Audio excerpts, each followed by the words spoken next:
My head. Thank goodness. It worked. Oh, how wonderful to hear your voice. I was having the strangest dreams. What's wrong? I almost didn't make it. But you did. Now, we've got a lot of work to do.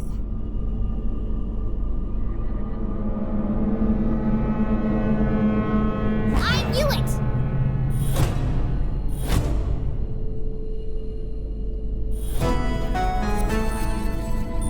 Jenny? Jenny? Surprised to see me? I am only a child after all. What is she? How did you... It was really quite simple. Once I realized Mr. Strasberry knew he was going to die,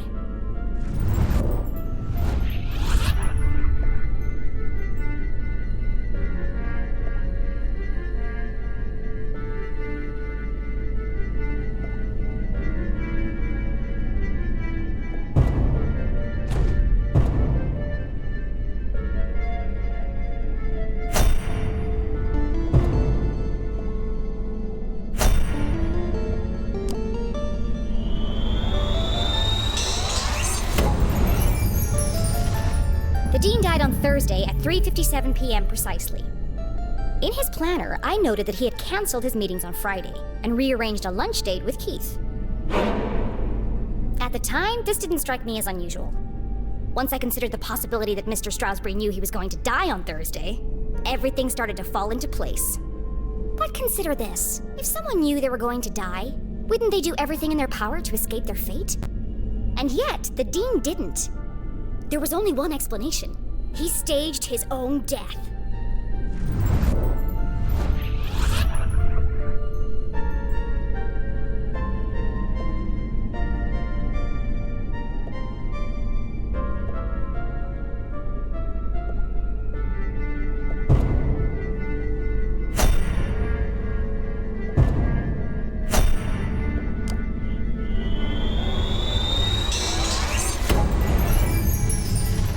When I discovered the Dean's body in the library, his apparent cause of death was electrocution. However, I noticed strange marks covering his neck. His face was discolored and his skin was shriveled. Earlier that day, I found a microscope in Mom's lab that had been recently used. The remnants of a strange green liquid undulated on the slide. I would guess the very same liquid that Mom just injected into the Dean's neck. You knew how you were going to die, Mr. Strasberry. Poison. You knew because you made it yourself from one of your plants. A poison that you had an antidote for. That would be the method, but you couldn't work alone. You needed an accomplice. Someone to revive you when the time was right.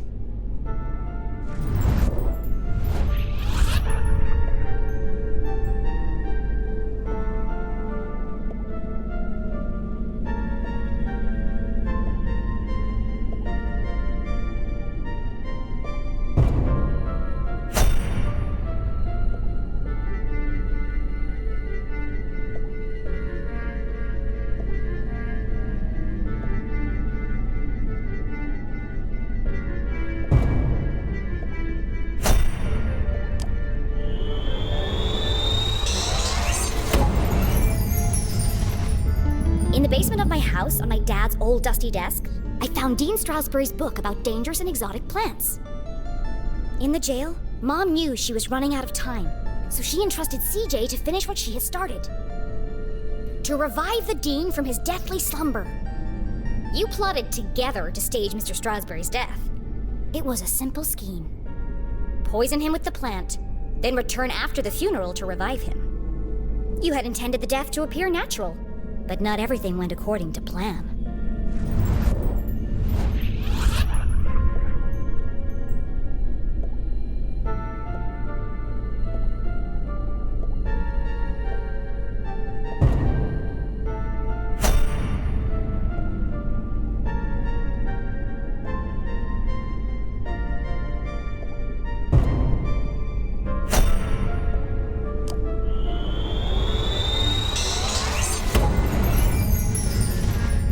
After the poison was administered, the Dean intended to give Mom his ring. but he accidentally dropped it, and it got stuck in the electrified track of the ladder. When he bent down to retrieve it, he was electrocuted and thrown from the balcony. The dean instinctively reached out for something to stop himself from falling, but all he managed to grab was the ID card hanging around Mom's neck. Once she realized it was gone, she returned to collect it, but I had already found it. Even the smartest criminals make mistakes. Getting caught hadn't been part of the plan. Quite remarkable, Jenny. And you worked out all that by yourself? Yes, that's how you did it, but the real question is why? Well, that's all a bit more complicated, I'm afraid. It was a rhetorical question, Mr. Strasberry. I know why you're working together. But first, I have to tell you about aliens.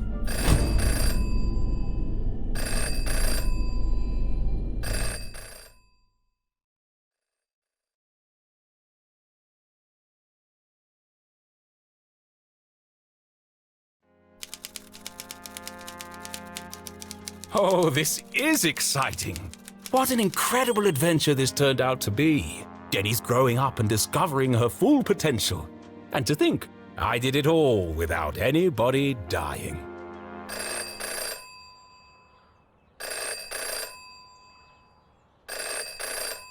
Hello? Richard!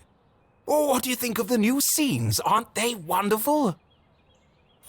I beg your pardon? Trick you?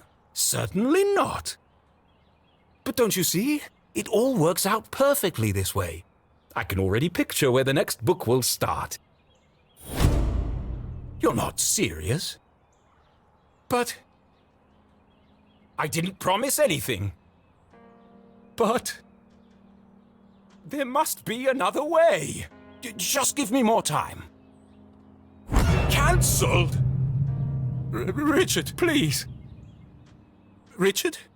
Hello? Hello?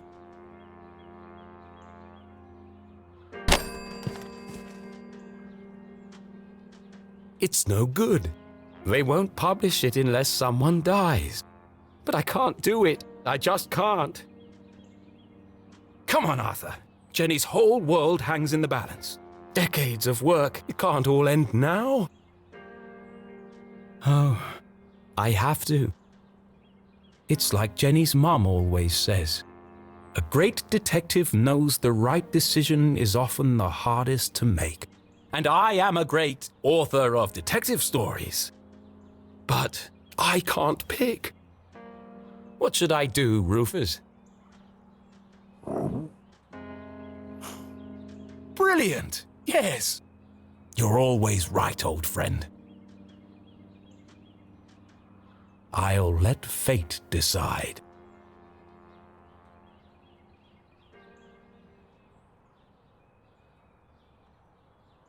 Here goes.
Fate has spoken, but is she certain?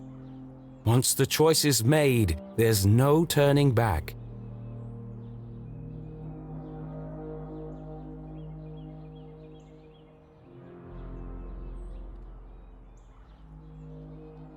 Wait, Jenny wasn't an option, was she?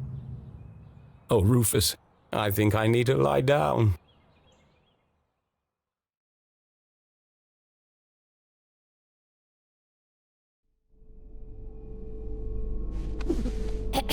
As I was saying...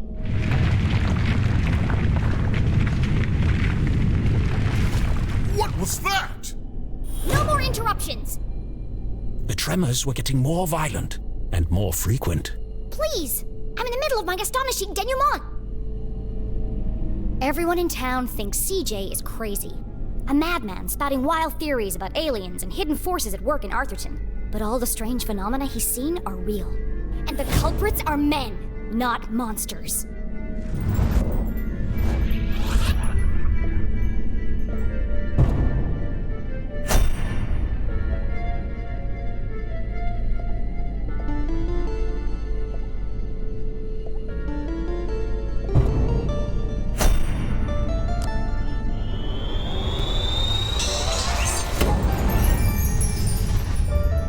Arthurton is built on top of some kind of energy source. Something special. I uncovered the secret laboratories of Professor Zazer. He ran experiments to study the unique properties of Arthurton's resource, and his research was funded by a shady organization called the Council of Three. One of the experiments went tragically wrong and caused the collapse of the quartz mines. They covered it up and blamed the miners, and yet the experiments didn't stop. Instead, they built an even bigger facility. Years after the accident in the mines, an even greater tragedy struck Arthurton. Only this time, the townspeople didn't know. I don't fully understand it, but something happened to the whole town. And wherever we were, we aren't there anymore. The rest of the world think we disappeared. At first, I thought I was solving two separate mysteries. But then it hit me like a ton of used books. The two were inextricably linked. And that's how I know your motive for staging the Dean's death.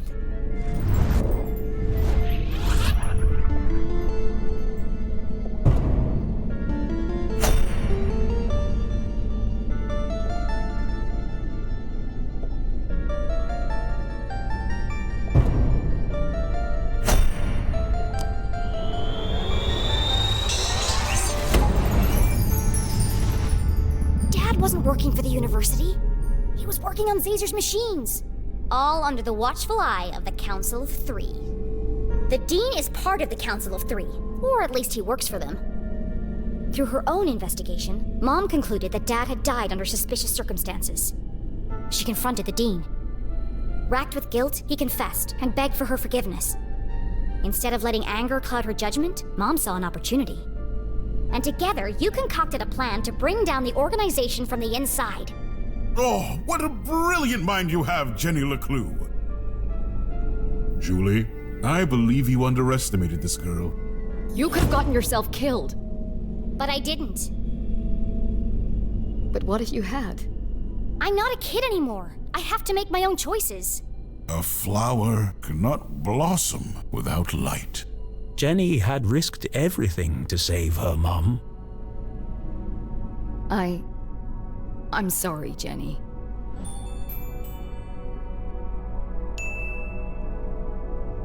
It's okay, Mom. You were running out of time to save Mr. Strasberry. I was trying to protect you. I know.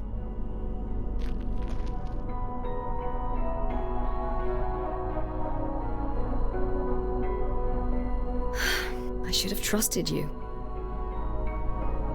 But you were wrong. I just apologized. No, not about that.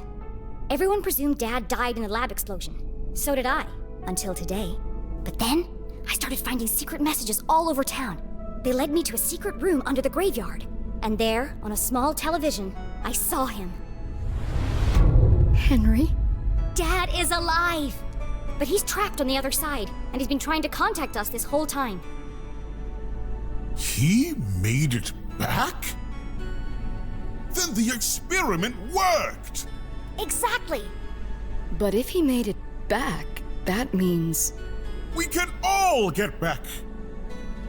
We need to get to the machine, right away. No!